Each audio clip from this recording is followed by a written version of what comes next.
Vous écoutez RCJ Midi, une cérémonie d'hommage s'est tenue hier après-midi à Paris pour les 11 athlètes israéliens et le policier allemand assassiné lors de l'attaque terroriste des JO de Munich en 1972. L'ambassadeur israélien en France, Joshua Zarka, a ouvert la cérémonie.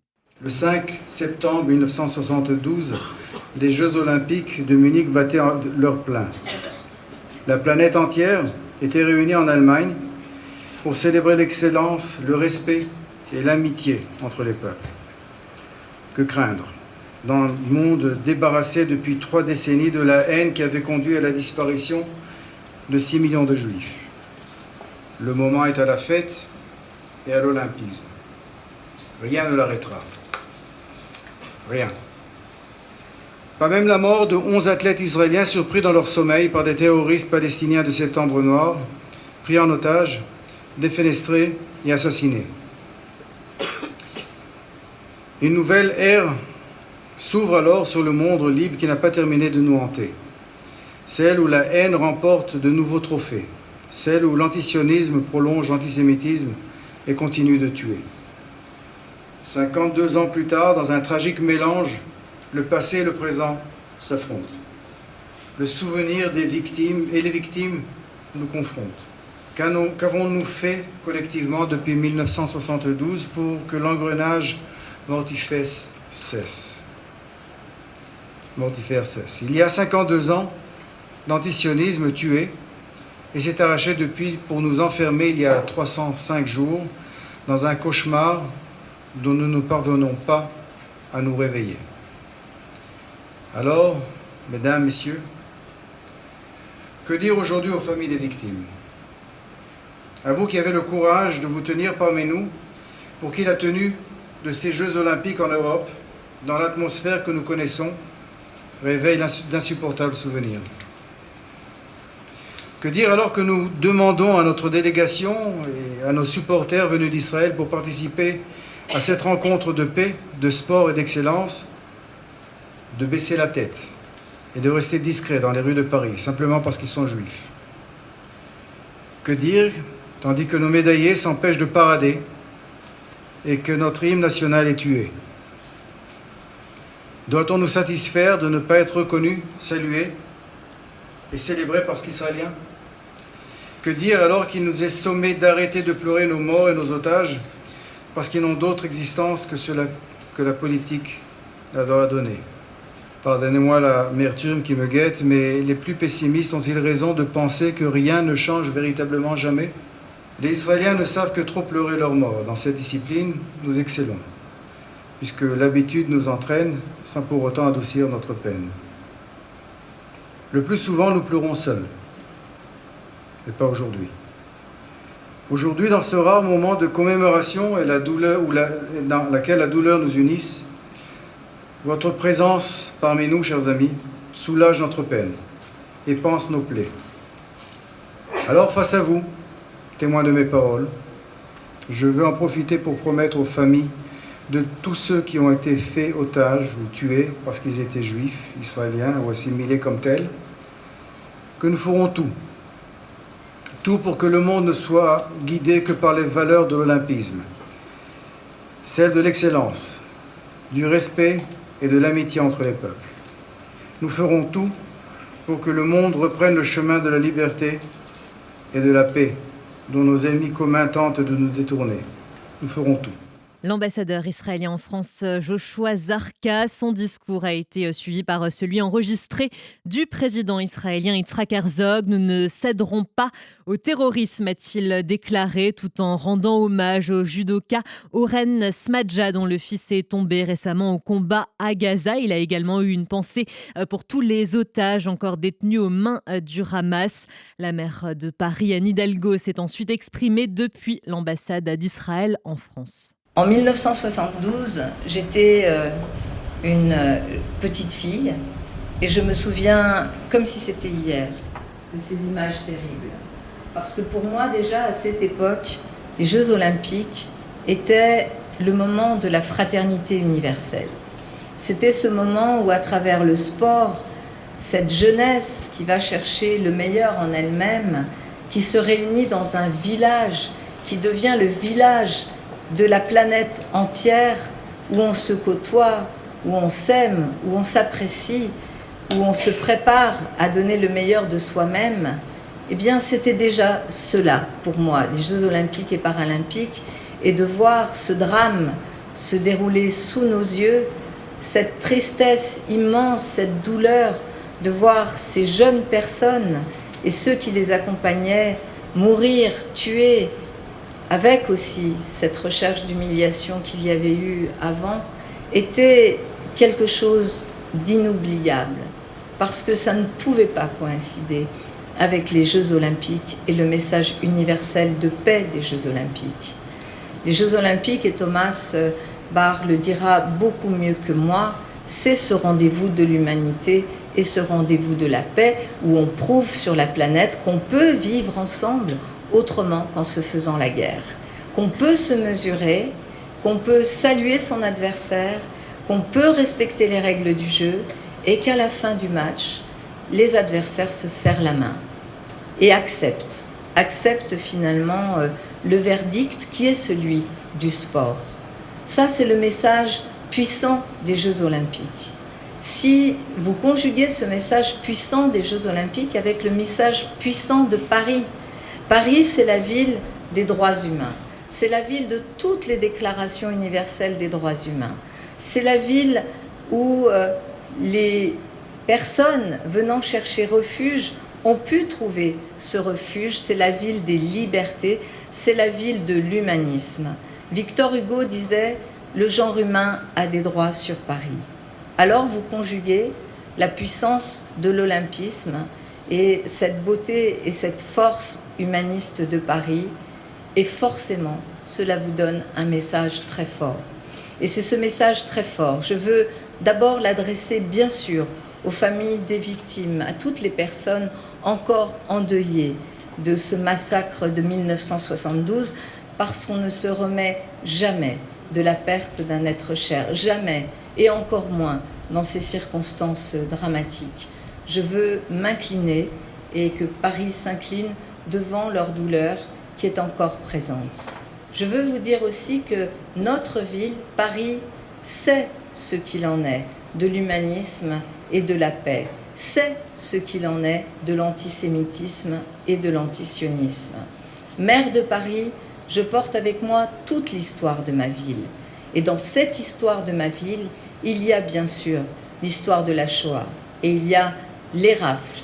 La rafle du billet vert en 1941, la rafle du Veldiv en 1942, avec ces milliers de femmes, d'hommes, d'enfants qui sont partis et qui sont morts dans les camps de concentration parce qu'il y avait là la mise à exécution d'un projet qui était un projet animé par la haine des Juifs et par leur volonté, la volonté de leur extermination.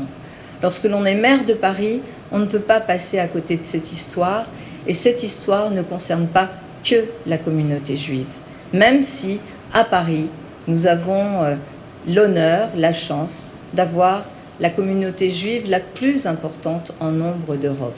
Et avec les élus qui m'accompagnent, avec les élus de Paris, nous sommes engagés au quotidien pour lutter contre l'antisémitisme. Nous avons fait nôtre la définition de l'antisémitisme lié à l'antisionisme. Nous l'avons votée. C'est une définition qui nous engage parce que nous savons qu'aujourd'hui, un des nouveaux visages de l'antisémitisme est bel et bien l'antisionisme et cette volonté de refuser à l'État d'Israël d'exister. Nous sommes engagés pour que l'antisémitisme et l'antisionisme reculent dans notre ville et nous le faisons avec à nos côtés une communauté, c'est vrai, juive extrêmement engagée, mais une société civile aussi très engagée pour que nous puissions faire en sorte que cette histoire soit transmise et soit notre histoire. Alors je le dis aussi devant les familles aujourd'hui endeuillées ou qui attendent encore la libération d'un être cher suite à l'attaque terroriste du Hamas du 7 octobre, que là aussi, nous avons à Paris pris les devants et considéré que cette attaque était bel et bien une attaque terroriste. Il n'y a pas d'autre qualification possible que cela. Nous portons un message de paix. Nous portons un message de paix qui est un message universel, la reconnaissance des peuples à disposer d'eux-mêmes. Et aujourd'hui, devant vous, avec les élus qui m'accompagnent, et en tant que ville hôte de cette magnifique Olympiade que nous avons la chance et l'honneur d'accueillir, je veux vous dire que nous serons engagés aux côtés de tous les athlètes, des athlètes israéliens, pour qu'ils puissent profiter de cette Olympiade et qu'ils puissent faire leur performance, mais participer à ce message de paix qui est celui porté par le mouvement olympique. La maire de Paris, Anne Hidalgo, était également présente à cette cérémonie. Ilana Romano, la veuve de l'haltérophile Youssef Romano, ainsi qu'Ankie Spitzer, épouse néerlandaise d'André Spitzer, entraîneur des escrimeurs israéliens. On l'écoute. Dans les discours prononcés lors de la cérémonie d'ouverture, les mots solidarité, fair play et paix ont été mentionnés à plusieurs reprises. Pourtant, je comprends que des centaines de millions d'euros ont été dépensés uniquement pour la sécurité. Quelle tristesse que 52 ans après le massacre de Munich, le terrorisme soit toujours une menace bien réelle aux Jeux Olympiques. Peut-être même plus que jamais. C'est avec tristesse et incrédulité que nous avons assisté à la manifestation contre la participation de l'équipe israélienne aux Jeux. Je me suis dit, regardez qui parle. Je me souviens très bien des Jeux Olympiques d'Atlanta en 1996, où la délégation palestinienne défilait pour la première fois lors de la cérémonie d'ouverture. J'ai demandé à nos 14 orphelins qui étaient présents à ces Jeux ce qu'ils feraient lorsque les Palestiniens entreraient dans le stade. Leur réponse était totalement claire. Nous les accueillerons. Ils seront les bienvenus comme tous les autres, car ce ne sont pas des terroristes. Ce sont des athlètes olympiques. Car nous avons élevé nos enfants sans haine dans le cœur. Car on ne peut pas vivre avec la haine. Le mouvement olympique a perdu 11 membres de sa famille. Nous, les familles, avons perdu bien plus encore. Nos fils, nos maris, nos pères, nos frères nous manqueront à jamais. Et le trou dans nos cœurs ne se refermera jamais. Se souvenir de Munich à haute voix, devant toute la communauté olympique, ce n'est pas essayer de gâcher les festivités. Au contraire, cela nous rappelle la puissance de l'idée olympique et combien il est important de préserver ce lieu unique où les gens peuvent se rassembler en paix. Si nous voulons que les Jeux Olympiques restent un lieu où les gens peuvent se rassembler en paix, nous devons rappeler au monde ce qui s'est passé à Munich, afin que cela ne se reproduise plus jamais. Sinon, le rêve olympique sera mort à jamais. Ankie Spitzer, épouse néerlandaise d'André Spitzer, entraîneur des escrimeurs israéliens. Et pour clôturer la cérémonie, 11 bougies ont été allumées en hommage à ces 11 athlètes tués le 5 septembre 1972 par l'organisation terroriste palestinienne Septembre Noir. Le président du consistoire central de France, Elie Korchia, présent sur place, s'est exprimé à l'issue de cette cérémonie. C'était une immense émotion qu'on a vécue aujourd'hui à l'ambassade d'Israël en France pour cette cérémonie organisée avec et par le comité international des Jeux Olympiques. On a une ferveur incroyable depuis le début de ces JO à Paris, avec une ambiance complètement folle chaque jour. Et qu'il y ait cet instant, ce moment, cette cérémonie de recueillement à la mémoire des 11 victimes, les athlètes, les entraîneurs israéliens qui ont été massacrés à Munich lors des JO de Munich, en présence de représentants des familles, dont notamment 2 épouses de veuves, d'athlètes et d'entraîneurs qui ont pris la parole tout à l'heure et qui nous ont bouleversés par leur discours. Je crois que c'était un moment très important que la maire de Paris, que le président du comité international des Jeux Olympiques, le président du comité olympique français aussi était là. Je pense que c'était un signal très fort de dire voilà, nous sommes au JO de Paris 2024, mais nous avons cette cérémonie parce que nous n'oublions pas ceux qui ont été victimes du terrorisme palestinien de Septembre Noir en 1972 et cette page qui a endeuillé malheureusement l'histoire des Jeux Olympiques dans le monde. la guerre actuellement en cours en Israël, le sort des otages, aussi cette attaque iranienne qui possiblement pourrait intervenir bientôt. Elle a un petit peu quand même percuté, j'ai envie de dire, cette commémoration. Dans quel état d'esprit êtes-vous aujourd'hui face à tout ça ? C'était tout à fait normal que lors de cette cérémonie, en cette période des Jeux Olympiques à Paris, cette cérémonie commémorative, c'était important que le sort des otages, c'est plus de 100 otages, 115 otages peut-être encore vivants aujourd'hui qui sont retenus dans les geôles du Hamas dans la bande de Gaza, soit évoqué. Il a été évoqué à la fois par la maire de Paris, par les représentants de l'État d'Israël qui ont pris la parole. Évidemment, lorsque l'ambassadeur Joshua Zarka a pris la parole aussi, ça a été rappelé avec force parce qu'on ne peut pas oublier que ce qui s'est passé en 1972 quand ces athlètes israéliens ont été terriblement victimes du terrorisme palestinien à l'époque, eh bien il y a des ramifications encore aujourd'hui et le sort des otages, le sort des victimes aussi du 7 octobre qui a été rappelé alors que nous sommes à 305e jour de guerre à Gaza après le massacre du 7 octobre. Je pense que c'est important que ça ait été rappelé parce que nous sommes dans cette continuation et les victimes d'hier font évidemment écho aux victimes d'aujourd'hui. Dans ce contexte, on peut dire que la quête de médailles au JO de Paris des 88 athlètes israéliens va bien au-delà du sport, comme l'a assuré le président israélien Yitzhak Herzog. Oui, bien sûr, que ce soit dans le message qu'on a entendu du président de l'État d'Israël, Yitzhak Herzog, tout à l'heure, que ce soit dans les mots qui ont été prononcés aussi par les présidents qui représentent le comité olympique à la fois au niveau international avec Thomas Bach, mais aussi avec le président du comité olympique français. Je crois que les mots qui ont été donnés tout à l'heure étaient très forts parce que c'est une symbolique d'union, de fraternité que sont les Jeux olympiques dans le monde et ça montrait bien l'unité dans le sport, l'unité dans les démocraties que sont la démocratie française pour ce qui nous occupe et la démocratie israélienne. C'était aussi ce message-là qui a été mis en exergue tout à l'heure et je trouve d'une très très belle manière. Ça nous change des polémiques futiles, stériles, honteuses qui avaient émaillé au début ces Jeux Olympiques. On voit bien que depuis que ces Jeux Olympiques ont commencé, avec les médailles notamment qui ont été remportées par les athlètes israéliens, eh bien c'est ce message d'unité à travers le sport qui a été célébré tout à l'heure à la mémoire encore des athlètes morts en 1972. Et c'était aussi, je crois, un des très beaux messages qui est passé tout à l'heure. Élie Corchia, président du Consistoire central de France au micro de RCJ et Caroline Yadan, députée de la 8e circonscription des Français de l'étranger, a également réagi à notre micro. C'était une cérémonie extrêmement émouvante, extrêmement importante, surtout dans la période que nous connaissons, extrêmement importante parce que d'abord pour un devoir de mémoire, parce qu'il ne faut jamais oublier ceux qui ont été massacrés par les terroristes et notamment évidemment ces 11 athlètes qui un jour de 5 septembre 1972 ont été pris en otage et ensuite massacrés par une organisation terroriste palestinienne qui était Septembre Noir.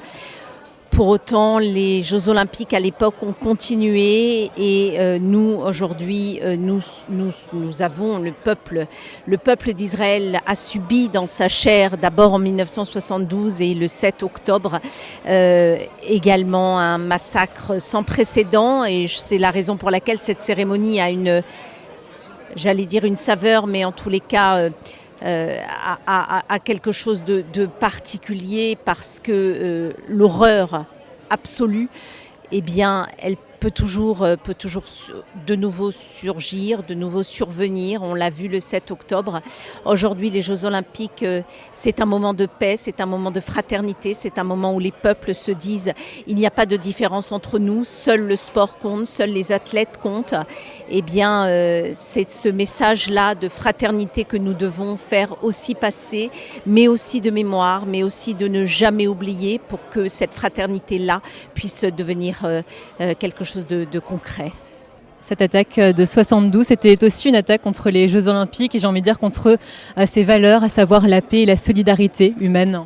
Bien sûr, c'était quelque chose à laquelle on ne s'attendait absolument pas puisque les Jeux Olympiques sont censés être un moment de trêve, un moment de paix, comme je l'ai dit, un moment de fraternité et ça a été évidemment d'autant plus violent, bien sûr. Et on peut dire aujourd'hui, dans le contexte actuel des choses, depuis le 7 octobre notamment, que c'est important pour Israël d'être présent sur toutes les scènes mondiales et en particulier celle des JO de Paris.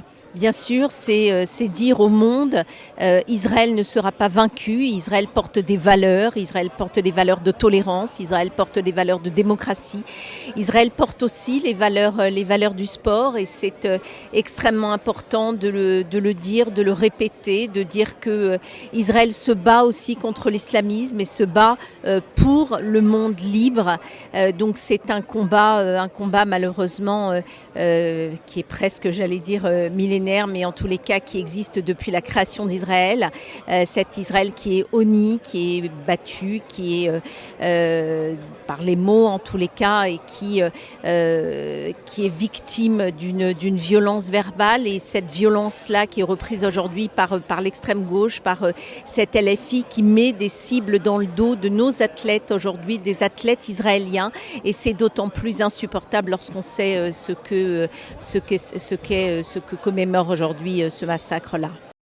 Caroline Yadan, députée de la 8e circonscription des Français de l'étranger, à notre micro depuis l'ambassade d'Israël en France pour la cérémonie en hommage aux 11 athlètes israéliens et aux policiers allemands assassinés lors de l'attaque terroriste des JO de Munich en 1972. Vous écoutez RCJ Midi. Dans un instant, ce sera un nouveau point sur l'actualité.